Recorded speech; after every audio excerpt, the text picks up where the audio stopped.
Assalomu alaykum obunachilar, kanalimizga takror xush kelibsizlar. Xudo xolasa bugun albatta kechagi videoda ham biroz bir uchini chiqarib aytib o'tgan edim. Mana shuni to'liq bir sizlarga bir ma'lumot berib o'tmoqchiman. Azizlar, avvalo hozirgi kunda, ya'ni Polshada shunday bir yangi qonunlar chiqyaptiki, bundan buyog'iga biroz bir migrantlarga, ishlab yurgan insonlarga qiyin bo'lib qolish ehtimollari juda ham bir katta bo'lib qolyapti. Ya'ni tamoman qonunlar o'zgaryapti. Qonunlar qanday qonunlar o'zgaryapti deydigan bo'lsalaring, albatta bu qonunga o'tmasdan oldin azizlar, kanalimizda yangi bo'lsalaring, kanalimizga ham obuna bo'lib qo'yishlikni unutmanglar. Albatta videolarni tarqatishni ham unutmanglar. Bundan tashqari menga bog'lanmoqchi bo'layotganlar, Yevropaga kelmoqchi bo'layotganlar, albatta xabarlaring bor. Hozir mana Latviyaga 5tadan odam istaganman. 3ta vakansiya bo'yicha 15 kishi men so'ragan edim. Mana shularga ham qiziqqanlar bo'lsa, Telegram, mana shu Telegram gruppamizga kirsalaring, adminlarimning silkasi bor, silkadan bog'lanishlaring mumkin. Bundan tashqari menga yana Instagramdan ham, mana shu yerga Instagramni ham qo'yib qo'yapman. Instagramdan ham bog'lanishlaring mumkin. Azizlar, xabarga o'tadigan bo'lsak, yangi xabarlar shularki azizlar, hozir Polshada, butun Yevropada ko'pchilik Zoir aka deydi, Polshani ID kartasini o'tkazsak bo'ladimi, Polshadan ish topsak bo'ladimi deydi. Hozirgi kunda umuman, ya'ni 1-iyundan to'xtayapti azizlar, xabarlaring bo'lsin.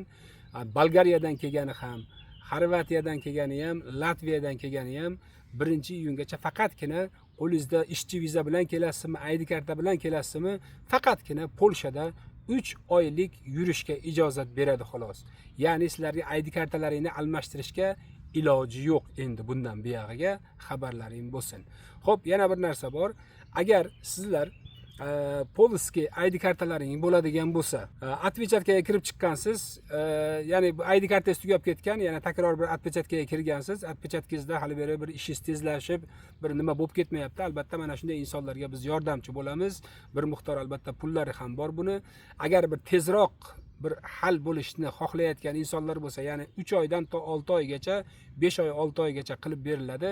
$2000 albatta tezlashtirib biz ID karta chiqartirib beramiz, xabarlaring bo'lsin. Endi bular kimlarga? Отпечаткасы borlar uchun mana shunday tezlashtirib beriladi. Endi sekinroq, menga bir shoshilinch nima emas, bir ajalam yo'q. Birar yillarda ham, bir 6 oylarda yoki bo'lmasa shu 1 yilda ham biroz bir cho'zilsa problema yo'q deydigan bo'lsalaring, $1,500 ga qilib beramiz. Mana shu отпечаткасы bor yoki bo'lmasa vizasi bor, hali ID karta ola olmagan, ID kartaga topshirib xudo xolasa shu 6 oy bilan 1 yil orasida chiqarib beramiz. Albatta bu $1,500. Endi 3 oy bilan shu 6 oy orasida chiqarib tezroq menga bir olishim kerak deydigan insonlar bo'ladigan bo'lsa, faqat Polski shu viza, Polski ID karta yoki bo'lmasam shu ID kartasini vaqti o'tib ketgan, hozirchalik nelegal bo'lib qolgan, mana shunday insonlar bo'ladigan bo'lsa ham qo'limizdan kelgancha yordamchi bo'lamiz azizlar, xabarlaring bo'lsin. Xo'p, bundan tashqari yana bir narsa borki azizlar, xudo xolasa yaqin kunlarda mana shu Germaniyaga, Gollandiyaga va Fransiyalarga xudo xolasa yangi vakansiyalar chiqyapti, xabarlaring bo'lsin. Bu ham O'zbekiston uchun emas, faqatgina mana shu Yevropada yurganlarni mana shu davlatlarga xudo xolasa jo'natamiz. Albatta bularni ham oldindan bir to'lovlari bor. Bundan ham xabarlaring bo'lsin. Hozir men narx ayta olmayman. Albatta firma tomonidan qachonki bizga bir yaxshi bir ma'lumotlar kelib qolsa, albatta e'lonni beraman. Ko'pchilik nimani ham, Gruziyani ham so'rayapti. Afsuski Gruziya hozirgacha ham menga bir tuzuqroq bir ma'lumot berishgan yo'q. Hali ham ular ham kutib turishibdi. Mana shu приглашение qilib berish kerak edi. Приглашение qilib beramiz deyishgan. Ba'zi bir kamchiliklar bor, shularni bir tugatib, %100 bir problemalarni hal qilib olaylik, undan keyin qilib beramiz degan edi. Hozirgacha ham kutyapman do'stlar, agar Gruziyaga qiziqayotgan insonlar bo'ladigan bo'lsa. Endi yana bitta narsa, Liviyaga ham bir zamonlar qilib beraman deb aytgan edim. Liviyani bilinglarki azizlar, Liviyaga topshirib qo'yganlar. Agar juda ham bir shoshilinch bo'layotgan bo'lsa, yo'q Zoir aka, biz shu nimamiz, menga bir boshqa bir yerga bo'lsa ham topshiring aka deydigan bo'lsalaring, mana shu Ruminiyaga ham takror topshirishim mumkin. Yoki bo'lmasam Svarka biladigan bo'lsalaring, Serbiyaga ham topshirishim mumkin azizlar. Faqat ustalar bo'lishi kerak. Nimaga? Ruminiyaga bo'lsa, agar Apalovkani biladigan bo'lsalaring, mana shu Apolovga ham o'tkazib yuborishligi mumkin.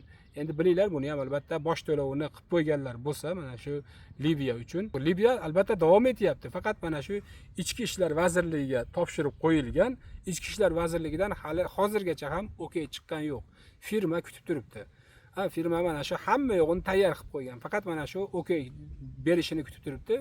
Endi misol mana shunga ham misol qachon chiqadi, men sizlarga bir aniq bir narsa deya olmayman. Men Libiyani ichki ishlarini yoki bo'lmasam Yevropanikini, Serbiyanikini, Bolgariyanikini butun qilib berayotgan vakansiyalarni birontasini men ham %100 mana bu vaqtda chiqadi deb aytib bera olmayman. Ba'zilar haliga shoshilayotgan insonlar bor.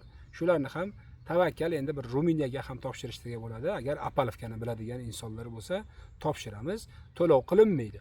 Ana undan keyin qachonki bir vizani olgandan keyin kimlardir $100 to'lab qo'ygan bo'lsa, $900 keyin to'laydi. Kimdir $400 to'lab qo'ygan bo'lsa, keyin qachonki vizani olgandan keyin yana shu $600 ni to'laydi. Xabarlaring bo'lsin azizlar.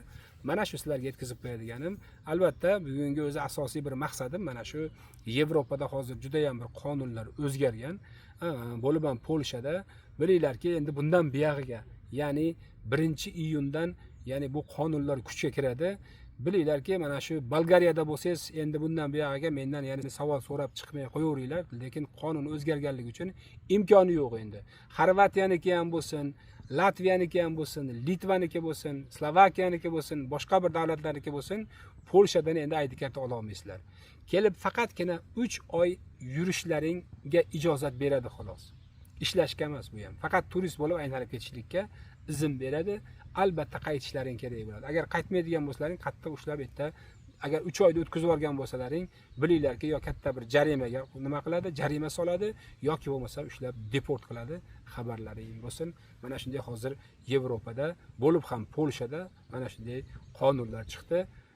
Mana shuni men sizlarga yetkazib qo'ymoqchi edim. Yana bir narsani sizlarga aytib o'tay. Rossiyaga santexniklar kerak. Ya'ni 90 ming bilan 100 ming rubl atrofida pul beradi. Buni ham nomerini mana shu yerda bir turk akamiz bor. Bog'lansalaring, agar turkchani biladigan bo'lsalaring, bog'lansalaring, agar santexnik bo'lsalaring, faqatgina santexnik kerak. Santexnik bo'lsalaring, ustaman deydigan bo'lsalaring, 3 mahal ovqatlaringni beradi, yotoq joylaringni beradi, dokumentlaringni butun hammasini qilib beradi. Lekin shu 90 ming, 100 ming rubl atrofida maosh, ya'ni oylik beradi. Agar qiziqqanlar bo'lsa, mana shu nomerga chiqsalaring, shu nomerdan bog'lansalaring, bemalol nima qilsalaring bo'ladi. Bu ham, ya'ni Yevropaga kelishga pulim yo'q deyotgan insonlarga albatta qo'limdan kelgancha bir yordam bo'lsin deb yetkazib qo'yapman. Qiziqqanlar, mana shu Rossiyaga bormoqchi bo'layotganlar ham santexnik bo'ladigan bo'lsa, bog'lanib mana shu yerdan ish topsalaring bo'ladi. Agar ishsiz yurgan insonlar bo'lsa, dokumentga qiynalyapmiz, qo'y tinchroq, mana shu balki bir oyligi sal kamroqdir, lekin hamma yo'q o'zlari qilib berishar ekan, yotoq joy berar ekan, 3 mahal ovqat berar ekan deydigan insonlarga albatta normal, yaxshi deb, normalniy deb o'ylayman. Bu yoqni endi albatta o'zlaring bilasizlar, men Rossiyaga aralashmayman, bilmayman, oyliklar qanchaligini ham bilmayman. Menga mana shunday deb yetkazdi. Qiziqqanlar yana bog'lana olasizlar. Albatta Yevropa bo'yicha yana men takror Instagramni qo'yapman. Mana shu Instagramdan menga to'g'ridan bog'lana olasizlar. Hammalarga Alloh panohiga sog' salomat bo'linglar.